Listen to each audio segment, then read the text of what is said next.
আগামীকাল নির্বাচন, শেষ দফার নির্বাচন, লোকসভা ভোট শেষ হয়ে যাবে। তারপর দিল্লির কুর্সিতে কে বসবেন তা নিয়ে শুরু হবে চর্চা। প্রার্থী এই ভোটের আগের দিনটা কিভাবে কাটান, সেদিন তো আর প্রচার থাকে না। সৃজন ভট্টাচার্য যাদবপুর কেন্দ্রের বাম প্রার্থী, তার বাড়িতে এসে দেখা যাচ্ছে যে একটি ল্যাপটপ, কয়েকটি কনস্টিটিউয়েন্সির নাম, অ্যাসেম্বলির নাম মূলত গণশক্তি পড়ে রয়েছে, আর সেক্টর আরও অফিসারদের নামের তালিকা। সৃজন ভট্টাচার্য বসে কাগজ ঘাটছেন। আমি কথা বলার চেষ্টা করবো সৃজন ভট্টাচার্যের সাথে, এই দিনটা কি করেন উনি, মানে প্রার্থীরা কি করেন। সৃজন, আপনি মানে আজকে কি বোম বাঁধার প্ল্যানিং নিচ্ছেন? মানুষ যাতে ভোটটা দিতে পারে তার প্ল্যানিং করছি। আচ্ছা, তৃণমূলরা তো বলে বাম আমলে আপনারা যেভাবে ভোট করাতেন এরা সন্ত্রাস করে, তার প্ল্যান করছেন না? আমার কাছে তো খবর আসছে সকাল থেকে, হাওড়ায় কোথায় কোন বাগান থেকে গুন্ডারা এসে সন্তোষপুরে, যাদবপুরে ভোট লুট করতে আসছে। কালকে রাজ্যের কোন মন্ত্রী রাত্রিবেলা কোন 3টে থানার ওসির সাথে বসেছেন লুকিয়ে।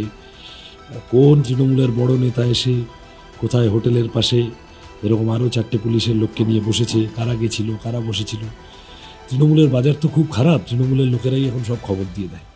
তা সেগুলো শুনছি, আর মানুষ যাতে ভোট দিতে পারেন মেরামত করার চেষ্টা করছি। আপনি সারাদিনটা কি বাড়িতেই থাকবেন? না, বেরোবো একটু পরে, আমাদের পার্টির শেষ মুহূর্তের কাজকর্মগুলো দেখব। এখন আপাতত এই যা যেখানে যেখানে প্রবলেমেটিক এরিয়াগুলো শুনছি, আমি কনফিডেন্ট যে মানুষ ভোট দিতে বেরোবেন, এবং যেই আসুক, যেখান থেকেই আসুক, যত বড় মাতব্বরই হোক, পুলিশ প্রশাসনকে একেবারে সাথে করে নিয়ে চললেও ভোট দেওয়া আটকাতে পারবে না মানুষের। তো আমি সেইটা এখন ফার্স্ট পার্টে করব, সেই জায়গাগুলো তাপ্পি মেরামত। আর সেকেন্ড পার্টে আমাদের পার্টি পোলিং এজেন্টদের সাথে দেখা করে এসব। আপনারা যে সেন্ট্রাল বাহিনীকে সেটিং করবেন না? আপনারা তো অভিযোগ করেন তৃণমূল নাকি কেন্দ্রীয় বাহিনীর সাথে সেটিং করে, আপনারা করবেন না এসব?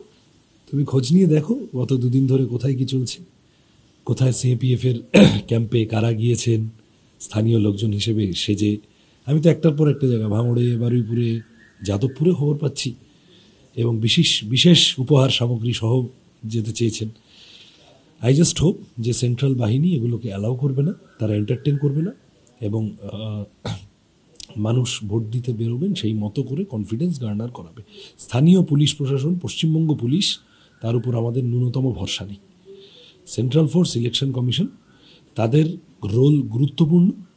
তারা যদি কোথাও ফাম্বল করেও, যাদবপুর এইভাবেই এবার প্রস্তুত হয়েছে, মানুষ বেরিয়ে নিজের ভোট নিচে দেবে। কাল থেকে ভাগড়ে কিন্তু বোমাবাজি হচ্ছে, অনেকে আহত হয়েছেন, বিরাট পুলিশ বাহিনী সেখানে গিয়ে পৌঁছেছে, এবং ভাগড়ের সিচুয়েশন কিন্তু আর কটা ভোটের মতোই, আলাদা কিচ্ছু নয়। কি এক্সপেক্ট করছেন আপনি? কিন্তু ওইগুলোই তো করছি সকাল থেকে। তার আগে তো একাধিকবার আইএসএফ কর্মী মার খেয়েছে, সিপিএম কর্মী মার খেয়েছে, আমি গিয়েছি। থানা, পুলিশ ইত্যাদি, তাদেরকে, তারা তো জগদ্দল পাথর হয়ে বসে আছে, তৃণমূলের চাপ বা প্রলোভন হোয়াটএভার। আমি জানি না কি অবস্থা, কিন্তু ভাঙড়ও বলছে যে যাই হয়ে যাক এবার আমরা ভোট দিতে যাব। শুনুন, একটু অন্যরকম প্রশ্ন করি। কাল অবধি প্রচার ছিল, রোজ রুটিনটা একটা অন্যরকম ছিল, আজকে রুটিনটা পুরোই বদলে গেল নাকি? এই রুটিনটা এখন কন্টিনিউ হবে? না, সেরকম ব্যাপার না। আমি তো আজকেও আমার সকাল 6টায় ঘুম ভেঙে গেছে। আমি বডি ক্লক ফলত আমি একদম সকাল 6টায় ঘুম ভেঙে গেছে। আমি কাগজপত্র নিয়ে বসে গেছি, সুবিধাই হয়েছে, দিনটা অনেকটা পেয়েছি।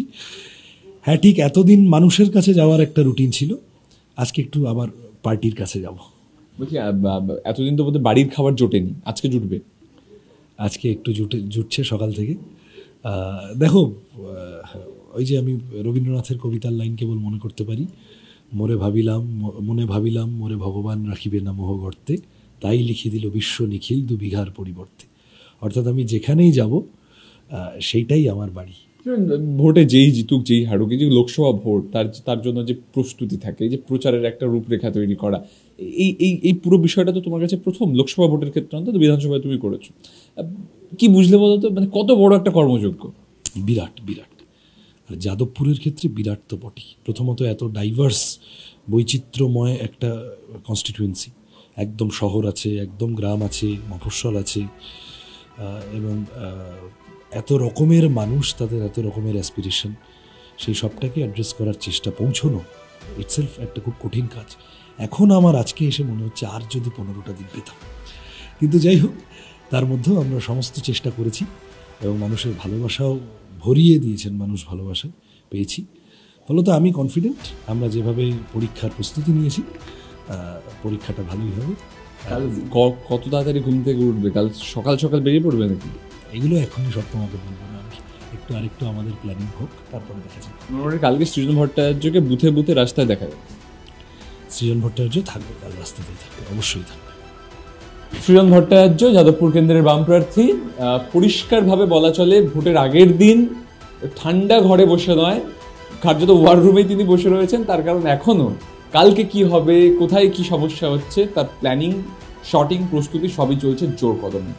ক্যামেরা দেবব্রতর সঙ্গে সুমন, টিভি9 বাংলা, কলকাতা।